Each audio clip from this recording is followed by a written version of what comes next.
ذلك الكتاب لا ريب فيه هدى للمتقين الذين يؤمنون بالغيب ويقيمون الصلاة ومما رزقناهم ينفقون والذين يؤمنون بما أنزل إليك وما أنزل من قبلك وبالآخرة هم يوقنون أولئك على هدى من ربهم وأولئك هم المفلحون. صدق الله العظيم. اللہ تبارک و تعالیٰ کی فضل و کرم سے درس قرآن مجید کی تیسری نشست ہے اور آج ہم آغاز کر رہے ہیں سورہ بقرہ. سورہ بقرہ کہتے ہیں عربی میں گائے، اور یہ نام اس سورہ کا اس لیے پڑا کیونکہ اس سورہ میں ایک گائے کا ذکر ہے. اسرائیل کی ایک گائے کا بقرہ، اس وجہ سے اس سورہ کا نام سورہ بقرہ رکھا گیا. سورہ بقرہ مدنیہ مدینے میں نازل ہوئی ہے یہ سورت، اور اس سورہ میں 286 آیتیں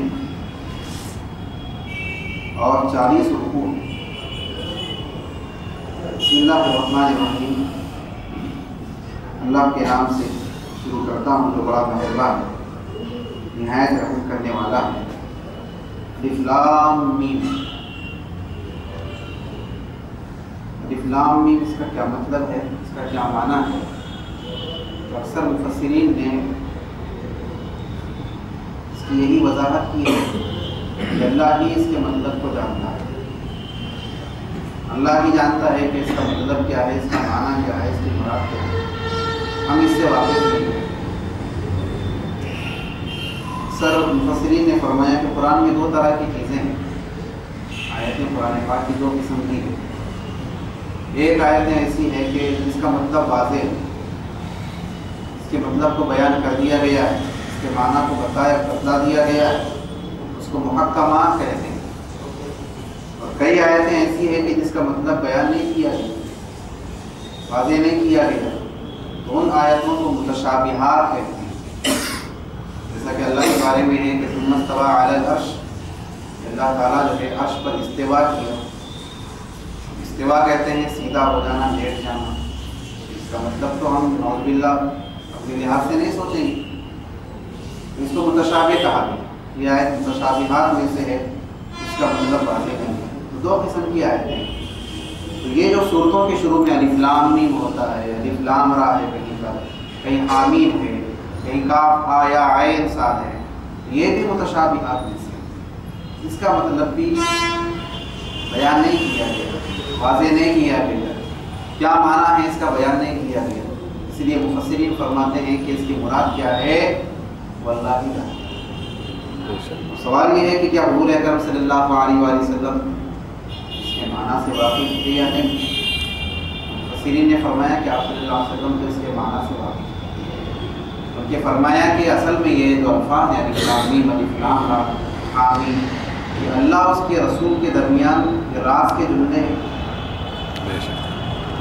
دوسروں کو واقف نہیں کرایا گیا. اللہ جانتا ہے، اللہ کے رسول جانتا ہے. اس میں کیا پوشیدہ ہے؟ اللہ کے رسول تو جانتے ہیں، عام انسانوں کو اس کے بارے میں، اس کے معنی کے بارے میں بیان نہیں کیا گیا. اس کو بھی مطلب نہیں ہے. اس کو حروف مقطعات کہتے ہیں، کٹے ہوئے حروف.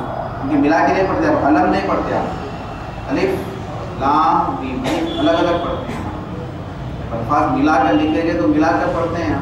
جیسے الحمد پڑھے، یہ الفاظ کو ملا کر نہیں پڑھا جاتا، الگ الگ کر کے پڑھا جاتا ہے. اس وجہ سے ان کو حروف مقطعات کہتے ہیں. صورتوں کی جو شروع میں اکثر بیان کیے گئے. اللہ تبارک و تعالیٰ کا ارشاد ہے ذالک الکتاب لا ریب فیہ، کہ یہ وہ کتاب ہے جس میں کوئی شک نہیں ہے. ابتدا میں اللہ تعالیٰ واضح کر رہا ہے یہ وہ کتاب ہے اس میں کوئی شک کی گنجائش نہیں ہے. تمام باتیں اس کے اندر جو بیان کی گئی وہ شک سے بالا تر ہے، سب واضح ہے، سب سچی ہیں. اس کے اندر کوئی شک کی گنجائش نہیں. پہلے ہی بیان کر دیا اللہ تبارک و تعالیٰ نے. مطلب یہ ہوا کہ اگر کوئی شک کرے گا تو اس کا قصور ہوگا، اس میں تو کوئی شک کی گنجائش نہیں. اس کی غلطی ہوگی، اس میں تو کوئی شک کی گنجائش نہیں. یہ تو واضح ہے، اس میں کوئی شک کی گنجائش نہیں ہے. فرمایا کہ ہدی للمتقین، یہ ہدایت ہے متقین کے لیے، راستہ دکھانے والا ہے، دکھانے والی کتاب ہے متقین، رہنمائی کرنے والی ہے متقین. اور متقین کس کو کہتے ہیں؟ تو فرمایا گیا کہ متقین کہتے ہیں بچنے والے، بچنے والے، پرہیز کرنے والے. کس چیز سے بچنے والے؟ ہر اس چیز سے بچنے والے جو آخرت میں نقصان دینے والی، آخرت میں نقصان دینے والی چیزوں سے بچنے والوں کو متقین کہتے ہیں، پرہیزگار کہتے ہیں. اپنے گناہوں سے بچتے ہیں، اللہ کی نافرمانی سے بچتے ہیں، غلط کاموں سے بچتے ہیں. جو چیزوں کو کرنا ضروری قرار دیا گیا اس میں ناغہ نہیں کرتے، اس سے بچتے ہیں، تو چھوڑنے سے بچتے ہیں. اور سوال یہ ہے کہ اللہ تعالیٰ نے ہر ایک مقام پہ فرمایا کہ قرآن ہدایت ہے سارے لوگوں کے لیے، ہدی للناس. لیکن یہاں بیان ہو رہا ہے کہ پرہیزگاروں کے لیے ہدایت ہے. ہدایت تو قرآن خالی پرہیزگاروں کے واسطے تو نہیں ہے، گنہگاروں کے واسطے بھی ہدایت ہے. خالی فرمانبرداروں کے واسطے نہیں ہے، نافرمانوں کے لیے بھی ہدایت ہے. لیکن یہاں پر ذکر ہو رہا ہے کہ قرآن ہدایت ہے پرہیزگاروں کے لیے. اس کا کیا مطلب ہے؟ جبکہ ہدایت تو سارے لوگوں کے لیے، پرہیزگار ہو کے نافرمان، فرمانبرداروں کے نافرمان ہر ایک کے لیے. تو فرمایا گیا کہ ہدایت تو سب کے لیے ہے، لیکن فائدہ جو اٹھانے والے لوگ ہیں اس ہدایت سے وہ پرہیزگار ہو. فائدہ تو ان کو ہونے والا ہے، نافرمان کو فائدہ ہونے والا نہیں. اس کی سوچ اور فکر عقیدہ سے ہی نہیں، اس کو فائدہ ہونے والا نہیں. متقین کو فائدہ ہونے والا ہے.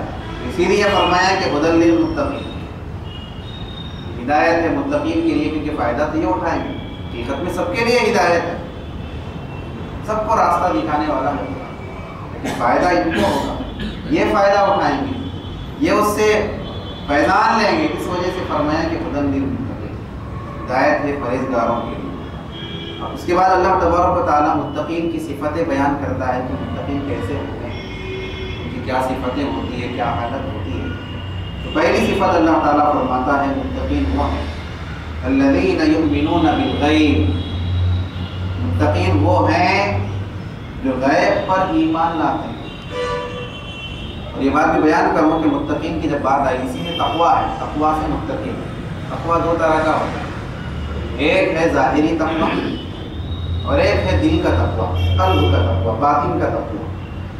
ظاہری تقویٰ یہ ہے کہ انسان ظاہری طور پہ اپنے آپ کو پرہیزگار بنا لے، پرہیزگاروں کا لباس پہن لے، نہیں اپنے جسم کو جو ہے پرہیزگاروں کی طرح بنا لے، تقوی کے لحاظ سے بنا لے. تو یہ ظاہری تقویٰ ہے.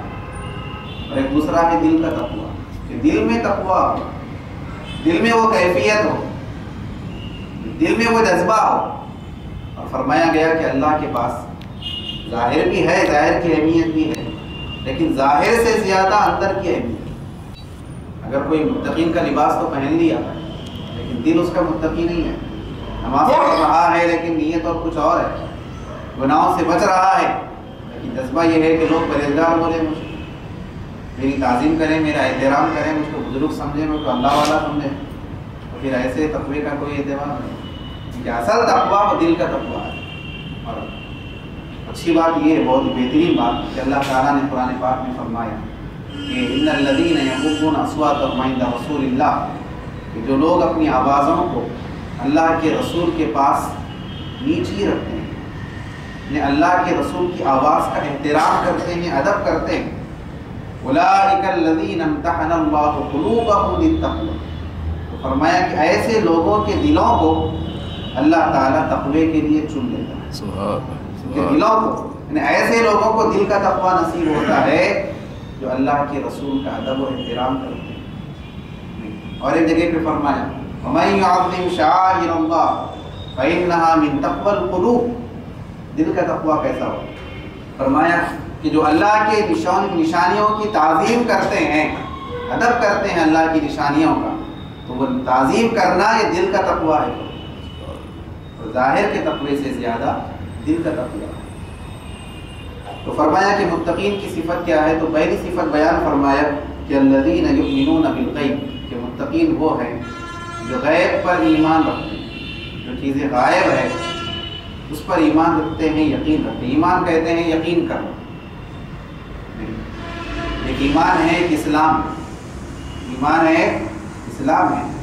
شریعت کے لحاظ سے تو کوئی فرق نہیں ہے، ایمان بولو اسلام بولو ایک ہی بات، مومن بولو مسلمان بولو ایک ہی بات، لیکن تھوڑا سا فرق ہے اس کے لفظ کے لحاظ سے۔ ایمان کہتے ہیں ماننا، اور ماننا ہوتا ہے دل سے، اور اسلام کہتے ہیں فرما برداری کرنا، اور وہ ہوتا ہے ہاتھ پیر سے۔ تو ایمان کا تعلق دل سے ہوا، اسلام کا تعلق ظاہر سے۔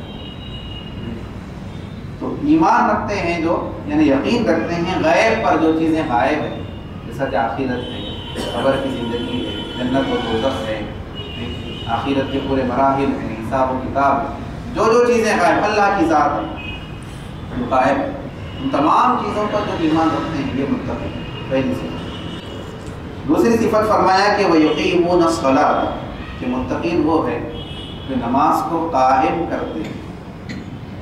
علماء فرماتے ہیں مفسرین، ایک ادا کرنا الگ ہے، قائم کرنا الگ ہے۔ ادا کرنا الگ ہے، قائم کرنا، ادا کرنا کوئی بھی چیز کو کیسے بھی آپ انجام دیں تو ادا کرنا ہو جاتا ہے۔ قائم کرنا کہتے ہیں کسی بھی چیز کو اس کے شرائط، اس کی آداب، اس کے تقاضے، تمام چیزوں کے ساتھ ادا کریں گے، انجام دیں گے تو اس کو قائم کرنا ہو۔ تو اللہ نے نماز ادا کرنے کا حکم نہیں دیا کہ جیسا بھی چاہے پڑھ لو، نہیں، نماز کو قائم کرو، ظاہر کا بھی اعتبار ہو، دل کی بھی کیفیت ہو، پورے آداب، شرائط، تقاضوں کا لحاظ کر کے ہو۔ یہ حکم ہے اللہ تعالیٰ کا نماز کے بارے میں۔ صلاۃ اصل میں دعا کو کہتے ہیں کوئی، لیکن شریعت میں صلاۃ کا مطلب ہے نماز۔ یقیمون الصلاۃ، جو نماز کو قائم کرتے ہیں، پورے آداب کے ساتھ انجام دیتے ہیں، یہ متقی ہے۔ دوسری صفت۔ تیسری صفت فرمایا متقین کی کہ وَمِمَّا رَزَقْنَاهُمْ يُنْفِقُونَ، ہم نے جو ان کو دیا ہے اس میں سے وہ خرچ کرتے ہیں۔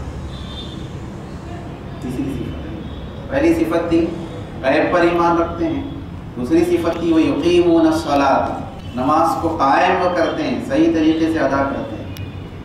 تیسری صفت بیان فرمایا کہ ہم نے جو ان کو دیا ہے اس میں سے خرچ کرتے ہیں۔ ایک تو دو باتیں ہیں کہ اللہ نے فرمایا ہم نے جو دیا ہے، تو جو دیا ہوا ہے وہ تو اللہ ہی کا ہے، مال بھی اللہ کا ہے، کھانے پینے کی چیزیں بھی اللہ کی ہے، لباس بھی اللہ کی ہے، تمام چیزیں جو ہم ان کو دیے ہیں اس میں سے خرچ کرتے ہیں۔ فرمائے تو سارا خرچ کرنے کا حکم بھی نہیں ہے، اس میں سے خرچ کرتے ہیں، اس میں سے کچھ اللہ کی راہ میں خیرات کرو۔ ایسا نہیں کہ سارا کا سارا خرچ کر دیا انسان اور پھر دوسرے دن سے جو ہے نوبت مانگنے کی آ گئی، ہاتھ پھیلانے کی آ گئی، تو یہ بھی پسند نہیں ہے۔ ایسا خرچ کرو کہ تم کو مانگنے کی ضرورت نہ ہو، یہ کیفیت ہونی چاہیے۔ تو تیسری صفت اللہ تعالیٰ نے بیان فرمایا متقین کی کہ ہم نے جو دیا ہے اس میں سے وہ خرچ کرتے ہیں۔ تو دیکھیے پہلی جو چیز تھی ایمان، وہ تو ایمان، دوسری چیز تھی نماز قائم کرنا، اس کو عبادت بدنی کہا جاتا ہے، نماز بدن سے انجام دی جاتی ہوئی عبادت۔ اور تیسری چیز ہے خرچ کرنا، یہ عبادت مالی ہے۔ تو متقین وہ ہو گئے جو ایمان والے ہیں، عبادت بدنی بھی انجام دیتے ہیں، عبادت مالی بھی انجام دیتے ہیں، اپنے بدن سے بھی اللہ کی عبادت کرتے ہیں اور اپنے مال سے بھی اللہ کی عبادت کرتے ہیں۔ پھر آگے ارشاد فرمایا کہ والذین یؤمنون بما انزل الیک، کہ متقین وہ ہیں کہ جو ایمان رکھتے ہیں اس چیز پر جو آپ کی طرف نازل کیا گیا ہے، نبی یعنی قرآن پر، وما انزل من قبل، اور جو آپ سے پہلے نازل کیا گیا اس پر بھی ایمان رکھتے ہیں، یعنی توریت پر، انجیل پر، زبور پر، وہ بیش 104 کتابیں اللہ نے نازل فرمائی۔ تو متقین وہ ہے جو قرآن پر بھی ایمان اور سابقہ کتابوں پر بھی ایمان، اور اسی وقت آدمی مسلمان ہوگا۔ اگر بھی قرآن کو تو مانا، توریت آسمانی کتاب نہیں ہے بولا تو پھر مسلمان نہیں ہوگا۔ ہر کتاب پر ایمان رکھنا ضروری ہے، جیسے ہر نبی پر ایمان رکھنا ضروری ہے۔ یہ کہ چلنا ہے تو کس کے مطابق؟ قرآن کے مطابق۔ ایمان تو سب پہ ہے کہ آسمانی کتاب ہے، اللہ کی کتاب ہے۔ تو فرمایا کہ متقین وہ ہے جو ایمان رکھتے ہیں اس چیز پر جو آپ کی طرف نازل کی گئی، وما انزل من قبل، تو اس چیز پر بھی ایمان رکھتے ہیں جو آپ سے پہلے نازل کی گئی۔ وبالآخرۃ هم یوقنون، خاص طور پہ فرمایا غیب میں سب آ گئے تھے، غیب میں قبر کی زندگی بھی آ گئی تھی، آخرت بھی آ گئی تھی، آخرت کے سارے مراحل آ گئے تھے، جنت و دوزخ سب آ گئے، لیکن خاص طور پہ بھی فرما رہا ہے کہ متقین خاص طور پہ وہ ہوتے ہیں وبالآخرۃ هم یوقنون، آخرت پہ یقین رکھتے ہیں، خاص طور پہ اس کو ذکر کیا الگ، کیونکہ متقی بننے کے لیے آخرت پہ یقین کامل ضروری ہے کہ آخرت میں مجھ کو حساب دینا ہے، اللہ کے سامنے جواب دینا ہے، قبر کی زندگی ہے، میزان ہے، وہ صراط ہے، وہ جنت ہو، جس کو جتنا زیادہ یقین ہوگا اتنا زیادہ متقی بنے گا، اتنا گناہوں سے بچے گا، اتنی نافرمانی سے بچے گا۔ تو متقی بننے کے لیے آخرت پہ یقین ضروری ہے، تو خاص طور پہ فرمایا کہ متقین وہ ہوتے ہیں جو آخرت پہ یقین ہے، ورنہ بالغیب میں تو آ گیا تھا آخر، لیکن خاص طور پہ کیوں کیے کہ متقی بننے کے لیے اس کا بڑا رول ہے آخرت پر یقین رکھنے، مرنے کے بعد پھر اٹھائے جانے کا۔ یہ تمام صفتیں اللہ تعالیٰ نے بیان فرمایا متقین کی، کتنی صفتیں ہوئی؟ پہلی صفت ہوئی کہ متقین وہ ہیں جو غیب پر ایمان رکھتے ہیں، دوسری صفت بیان فرمائی کہ نماز قائم کرتے ہیں، تیسری صفت بیان فرمائی کہ ہم جو دیے ہیں اس میں سے خرچ کرتے ہیں، اور پھر چوتھی صفت بیان فرمائی کہ آپ کی طرف جو نازل کیا گیا اس پر بھی ایمان رکھتے ہیں، وہ کتابوں پر بھی، اور آپ سے پہلے والی کتابوں پر بھی ایمان رکھتے ہیں۔ پھر پانچویں صفت اللہ تعالیٰ نے بیان فرمایا کہ وبالآخرۃ هم یوقنون، کہ متقین وہ ہے جو آخرت پر یقین رکھتے ہیں۔ آخرت کو آخرت اس لیے بولتے ہیں، آخر بولتے ہیں بعد میں آنے والی چیز، کیونکہ دنیا کے بعد آتی ہے، اس وجہ سے اس کو آخرت کہتے ہیں، دنیا پہلے وہ بعد میں، اس وجہ سے اس کو آخرت کہا گیا۔ یہ تمام صفتیں بیان کرنے کے بعد پھر اللہ تعالیٰ اعلان فرماتا ہے کہ اولئک علی ھدی من ربہم، کہ یہی وہ لوگ ہیں جن کی صفتیں بیان کی گئی، غیب پر ایمان رکھنے والے، خرچ کرنے والے، ہاں، اور پھر کتابوں پر ایمان رکھنے والے، آخرت پہ یقین رکھنے والے، یہی وہ لوگ ہیں جو رب کی طرف سے ہدایت پر ہیں، ان کو ہدایت ملتی ہے، رب کی طرف سے ہدایت پر فائز ہے، اور فرمایا کہ اولئک هم المفلحون، اور یہی لوگ فلاح پانے والے ہیں، کامیابی حاصل کرنے والے ہیں، کامیابی ان کو ہی ملنے والی ہے، متقین ہیں، جو ایمان بھی رکھتے ہیں، عبادت بدنی بھی کرتے ہیں، عبادت مالی بھی کرتے ہیں، آخرت پہ یقین رکھتے ہیں۔ فرمایا کہ یہی وہ لوگ ہیں جو اپنے رب کی طرف سے ہدایت پر ہیں، اولئک هم المفلحون، اور یہی لوگ فلاح پانے والے ہیں۔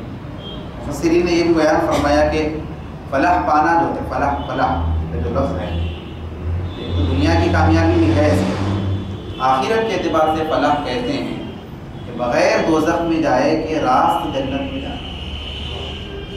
ہر مومن جنت میں جانے والا ہے، کتنا بھی گنہگار، اپنی گناہوں کی سزا پا کے، پھر شفاعت سے، اللہ کی فضل سے ہر مومن بالآخر جنت میں جانے والا ہے، لیکن ہر کوئی راست جنت میں جائے گا ضروری نہیں، دوزخ میں بھی جائیں گے بس، لیکن فرمایا کہ فلاح کہتے ہیں، مفلحون کہتے ہیں ایسے لوگوں کو جو بغیر دوزخ میں جائے کہ راست جنت میں جائے، یعنی یہ صفتیں جو اپنے اندر پیدا کر لیا کہ غیب پہ ایمان ہے، وہ تو ایمان ہو جائے، نماز کی پابندی کر رہا صحیح طریقے سے، مال کو بھی اللہ کی راہ میں خرچ کر رہا، مال کی محبت میں فنا نہیں ہے، کنجوسی نہیں کر رہا اللہ کی راہ میں خرچ کرنے سے، کتابوں پہ ایمان ہے، آخرت پہ یقین ہے، تو یہ صفتیں پیدا کر لیا تو پھر ان راز جنت میں جائیں، اس میں دوزخ میں جل کے پھر جنت میں جانے کا معاملہ ہے، فلاح پانے والوں میں سے ہے، اور یہی لوگ ہدایت یافتہ ہوں۔ تو یہ سورہ بقرہ کی ابتدائی آیتیں میں تقریباً 5 آیتیں اور اس کے درس کو ہم نے بیان کیا، انشاءاللہ تعالیٰ مزید آیتوں کے بارے میں وضاحت ہوگی، تفسیر ہوگی۔